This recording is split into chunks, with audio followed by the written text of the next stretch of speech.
সামনে দাঁড়ানো, সামনে রেখে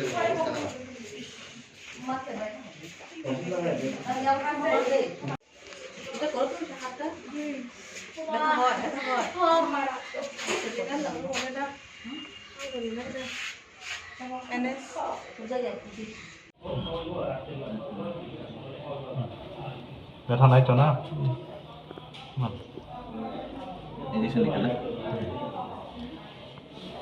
আছে না টমি সিমি গোখারি আছে নাকি?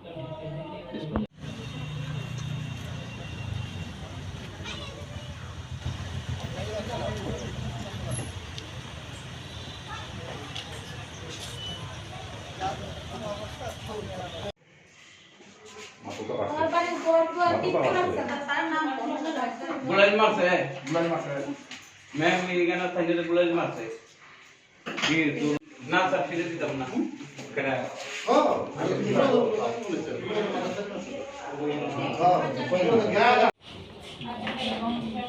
কি গো কই তুমি চিন্তা করো না আমরা আছি সবাই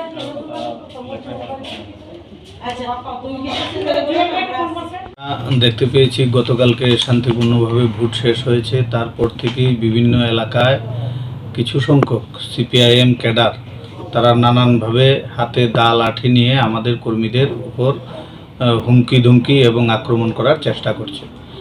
গতকালকে রাতেও আমাদের ৩ নং পুলিং স্টেশন থেকে আমাদের এক কর্মকর্তা যাওয়ার পথে সেখানে রাস্তায় কয়েকজন আটকে তার গলা টিপে ধরেছিল। তো যাই হোক, এটাকে আমরা সামান্য প্রথমে ঘটনা হিসেবে হয়তো আমরা সেই ঘটনাটাকে এড়িয়ে যাই, কিন্তু আজকে দেখলাম সকাল থেকেই আমাদের প্রথমেই আমাদের চেয়ারমা 17 নং বুথে আমাদের একটা পার্টি অফিস তারা ভেঙে চুরমার করে দেয়, সেখানকার সমস্ত আমাদের প্রচার সজ্জা নষ্ট করে দেয়, আমাদের বুথ কার্যালয় ছিল সেটাকে নষ্ট করে দেয়। তখন তারপর একটি বাড়িতে সেখানে মদ মাংস খাওয়ার আসর হয় এবং তারপর আমাদের ছেলেরা এই রাস্তা দিয়ে যতবারই যায় সাধারণ মানুষ বা আমাদের সমর্থকরা তাদেরকে হুমকি দেওয়া হচ্ছে, দেখে নেওয়া হবে, মেরে ফেলা হবে।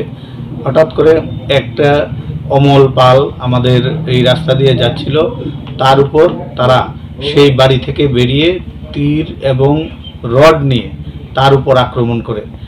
তারপর সেখানে আমাদের কর্মকর্তারা কিছু জড়ো হয়েছে, তাদের উপরও সংঘবদ্ধভাবে তারা হামলা করে, এতে প্রায় 6 জন আহত হয়েছে। 2 জনের মাথায় আঘাত লেগেছে, একজনকে রড দিয়ে বাড়ি মেরে মাথা ফাটিয়ে দেওয়া হয়েছে, আরেকজনকে দায়ের কূপে মাথা কেটে নেওয়া হয়েছে।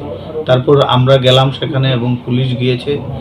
পুলিশকে যখন আমরা সমস্ত ঘটনা বলি যে এই বাড়ি থেকে বেরিয়ে এই ঘটনা হয়েছে, তখন সে বাড়িতে পুলিশ ঢোকার চেষ্টা করলে প্রথমে গেটে তালা লাগিয়ে দেওয়া হয়। তারপর যখন পুলিশ তালা খুলতে বলে তখন আমরা দেখতে পাই সকলে, পুলিশও দেখেছে, যে 4-5টি ছেলে অনেকগুলি দা হাতে নিয়ে দৌড়ে রাবার বাগান দিয়ে পালিয়ে চলে যায়, যদিও তাদেরকে পুলিশ ধরতে পারেনি।